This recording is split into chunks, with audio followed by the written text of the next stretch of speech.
सो हाय किसी को मैच ना आज की इस वीडियो में मैं आपके साथ शेयर करूंगा कैसे आप जो गूगल एडसेंस अप्रूवल ले सकते हो बहुत ही कम समय में विद इन 24 आवर्स के अंदर अंदर आप गूगल अप्रूव्ड करा पाओगे।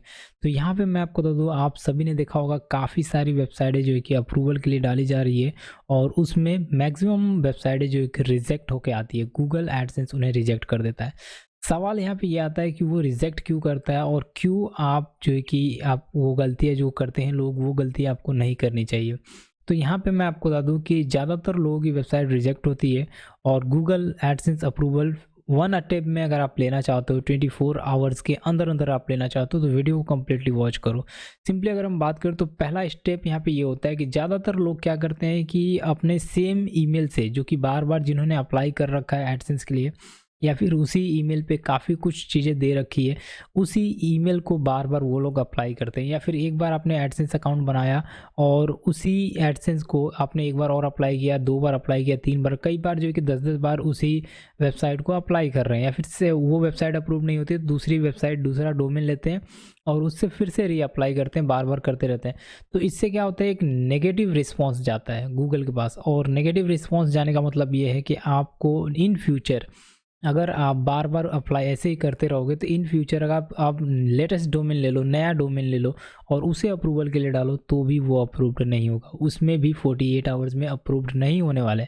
यहाँ पे मैं आपको दूँ, मेरे ऐसे बहुत सारे डोमेन हैं जिसमें मैं आपको दूँ 24 आवर्स के अंदर अंदर अप्रूवल देखने को मिला है और ये मैं आपको प्रूफ के साथ में बात कर चुका हूँ और काफ़ी सारे वीडियो में मैंने प्रूफ आपके साथ में शेयर भी किया है। सिंपली अगर हम बात करें, अगर आप अप्रूवल लेना चाहते हो तो आपको ध्यान रखना है कि न्यू ईमेल आईडी होना चाहिए। प्लस अगर हम बात करें, आपका जो डोमेन है वो एक्सपायरी डोमेन नहीं होना चाहिए। देखिए बहुत सारे लोग एक्सपायरी डोमेन ले रहे हैं, उसमें थोड़ा सा इशू आ रहा है, उसमें मतलब अप्रूवल के लिए बहुत ज़्यादा प्रॉब्लम आ रहा है क्योंकि उसमें ऑलरेडी आर्टिकल इंडेक्सड होती है। उसमें आपको चेक करना पड़ेगा, काफ़ी कुछ चीज़ें उसमें एनालाइज करनी पड़ेगी किस टाइप की एक्सपायरी डोमेन लेना है। लेकिन बिगिनर के लिए मैं बोलूँगा एक्सपायरी डोमेन नहीं लेना है। थर्ड स्टेप यहाँ पे ये है कि जब आप एक न्यू डोमेन लेते हो एक न्यू ईमेल आईडी के साथ में, तो उसमें आपको क्या करना है, आपको उसके ऊपर जितने आर्टिकल है, जैसे 25 आर्टिकल एटलीस्ट लिखना है। जब आप 25 आर्टिकल लिख देते हो, उसके अंदर एक टेम्पलेट, अच्छा सा टेम्पलेट होना चाहिए, अच्छा सा थीम होना चाहिए, उसको प्रॉपर तरीके से कस्टमाइज़ करना है, अच्छी तरीके से आपको रिस्पॉन्सिव मोबाइल फ्रेंडली आपको चेक करना है।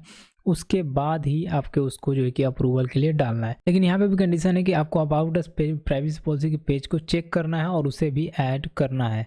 सिंपली अगर हम बात करें, जब ये पेजेस को आप ऐड कर देते हो तो यहाँ पे आपको जो है कि उसे चेक करना है वेब मास्टर में कि आपकी आर्टिकल, जो भी आर्टिकल है वो इंडेक्स्ड हुई है या फिर नहीं हुई है। एक बार आप ये चेक करने में कामयाब हो जाते हो कि आपकी सारी आर्टिकल, जैसे 25 आर्टिकल में से एटलीस्ट जो है कि 15 आर्टिकल भी इंडेक्स्ड हो जाती हैं। जैसे 25 आर्टिकल इंडेक्स्ड तो नहीं होंगी, लेकिन 25 में से 15 आर्टिकल इंडेक्स्ड हो जाती हैं तो डेफिनेटली आप गूगल एडसेंस के लिए अप्लाई कर सकते हो। लेकिन यहाँ पे भी एक कंडीशन है, कई बार जो है कि 15 आर्टिकल सफिशिएंट नहीं होते हैं, उनके लेंथ काफ़ी छोटे होते हैं, तो आपको आर्टिकल की लेंथ को बढ़ा देना चाहिए। इससे आपका एडसेंस बहुत ही कम समय में ईजिली क्विकली 24 आवर्स के अंदर अंदर अप्रूव्ड हो जाएगा। बार बार एडसेंस के लिए नहीं जाना है, वन टाइम सारी सेटिंग कर लेनी है, अच्छी तरीके से सेटअप कर लेना है। एक बार आपको चेक कर लेना है कि आपकी वेबसाइट प्रॉपर रेडी है, बिल्कुल रेडी है एडसेंस के लिए, जब ही जाके आपको उसको अप्लाई करना है गूगल एडसेंस में। तो आई होप जो कि ये वीडियो आपको हेल्पफुल लगी होगी। हम मिलेंगे नेक्स्ट वीडियो में, बात करेंगे और टिप्स एंड ट्रिक्स के बारे में। तब तक के लिए थैंक्स फॉर वॉचिंग।